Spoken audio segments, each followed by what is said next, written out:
are two large 1,3-butadiene tanks. 1,3-butadiene is a known cancer-causing agent or toxin. And I'm also surrounded by other various industrial plants filled with diesel fuel tanks and other poisonous hazards to our land. Imagine if terrorists set their sights on Louisville. What would they aim for? Perhaps the big diesel fuel tanks behind me that would easily contaminate all the land and life around us.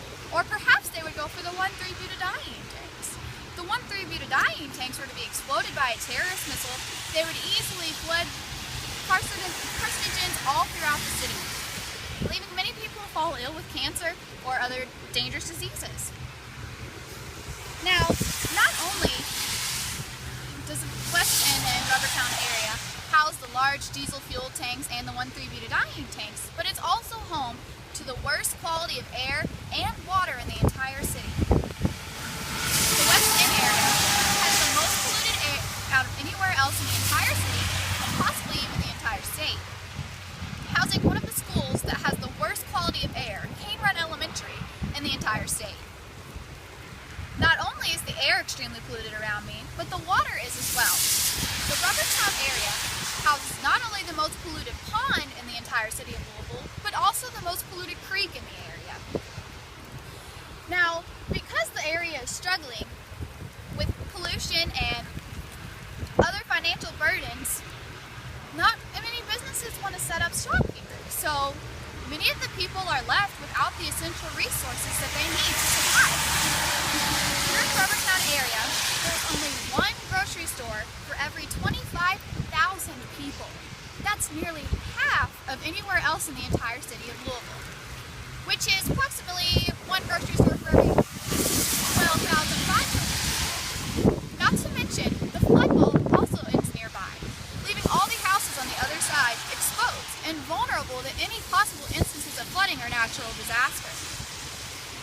In addition, we're also very, very, very close to an old landfill which was covered with garbage. The entire area around me just reeks of pollution, and it is suffering. The people here are totally in danger. We need to do something to help these people. Since they have no grocery stores and nowhere to get their food and water other than fast food areas, many of the people here are very obese or malnourished. And a lot of them resort to fishing or drinking the water out of the highly polluted ponds and creeks. Because of this, they're drinking direct toxins and contaminations from the water that's causing them to fall ill. Not to mention, the West End area has the lowest life expectancy out of any other area in the city of Louisville. These people need help. They are in danger. The entire city around us should pitch in and help these people. I had interviews set up with a couple of the other residents that live close by. One with a teacher from Cane Run Elementary School, and one from a nearby resident in Portland. We also took some pictures to show you just how bad the area looks.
Hello, you all. I'm taking the time to present the interview that I conducted for environmental issues of Portland. Unfortunately, the person that I was going to do the interview with did not agree to be recorded, so I'm just going to tell you guys the main points and what her responses were to the questions that I asked. Some background information on Portland was that it's near Shawnee and Rubbertown. It is also near the Ohio Valley and the river, which eventually that takes a place in the environmental issues that is in Portland. Portland is mostly considered and filled with white people, but there are other races in this neighborhood, but mostly it consists of whites. Now, towards the interview, the person I interviewed lived in Portland for her whole life. She's 18 and her name is Amber Wilbert. I asked her 3 questions about the experience and how it has affected her about environmental issues. So the first question that I asked what are some of the environmental issues that are in Portland that she knows of? She said that I know there used to be flooding, but now there's a flood wall near the Ohio River, although many houses can't resist loss of rain because it tends to drip through the house through the roofs. Littering is another problem that people go through in the community. Many people who live on the poor side tend to not care about whether they leave their trash, which affects the whole community. Dumping also occurs in sewers. That is what she said to the first question. The second question I asked was, how are the neighborhoods in Portland? Some of Portland lives in poverty. I've been to that part, and most of it you'll see trash on the sides with cracky roads. Most of them are not redone. Very close houses. That's what she said to the second question. And close houses pretty much gives no personal space to those people. So, yeah.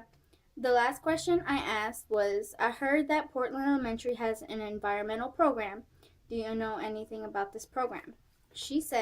Amber said, yes, I actually went to that school.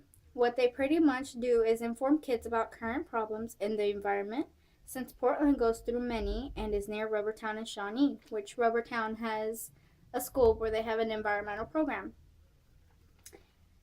She also said that they go to forests and places near the Ohio River to study the places there and see what environmental changes have been to the forests.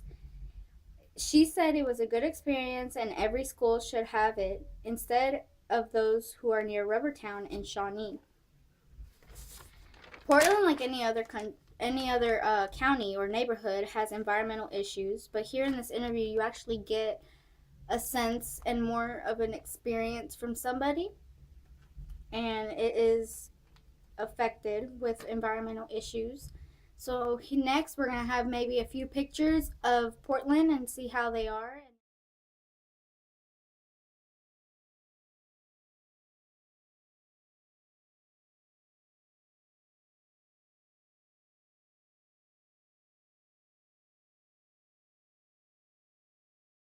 Here we are at Cane Run Elementary.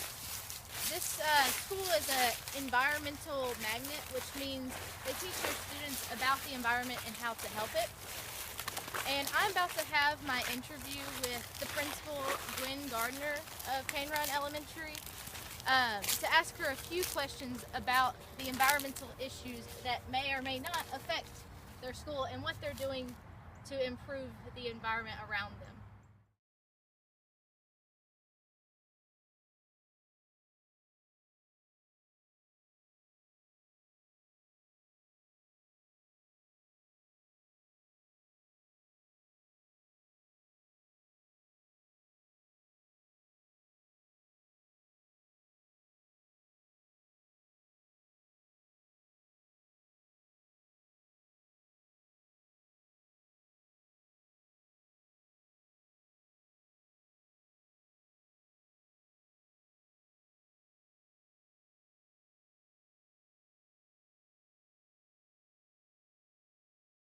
Total of 31 gardens here at Cane Run Elementary.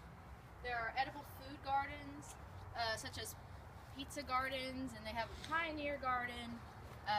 some peace gardens, vegetable and herbs. They also have bee and butterfly gardens, along with bird gardens, and a large Native American garden as well.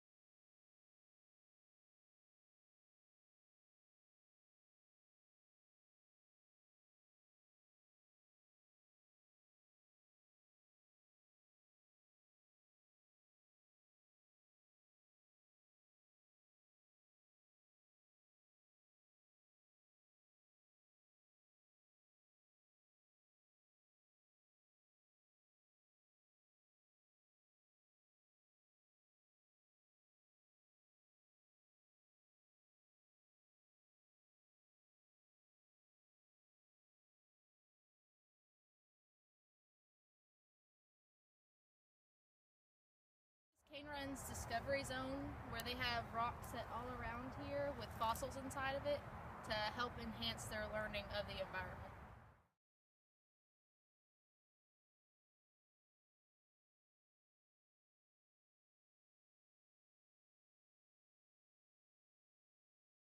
We have Cane Run's freshwater pond with a waterfall and stream, and this is what they use for their water studies.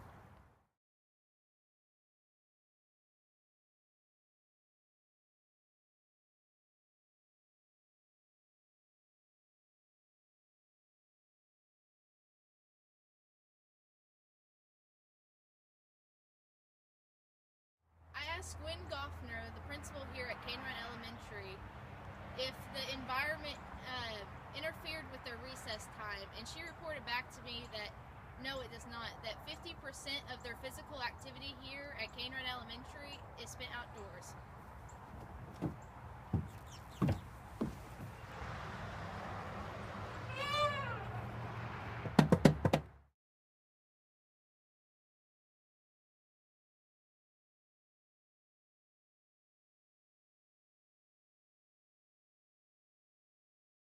Elementary from my interview with the principal, Gwen Goffner, and I asked her a few questions. The first one was, how does the industries in the Rubbertown area affect the air and water quality of the school? And in a shocking response from her, she said that they have no negative effects on the school. Afterwards, I asked how the environmental program here at Cane Run Elementary has taught the students about the issues around them. And her response is that we are teaching students the environmental principles, which include sustainability, recycling, and natural resources. They also have created a partnership with the industries, which have developed in teaching students through the lens of STEAM, which stands for science, technology, engineering, arts, and math.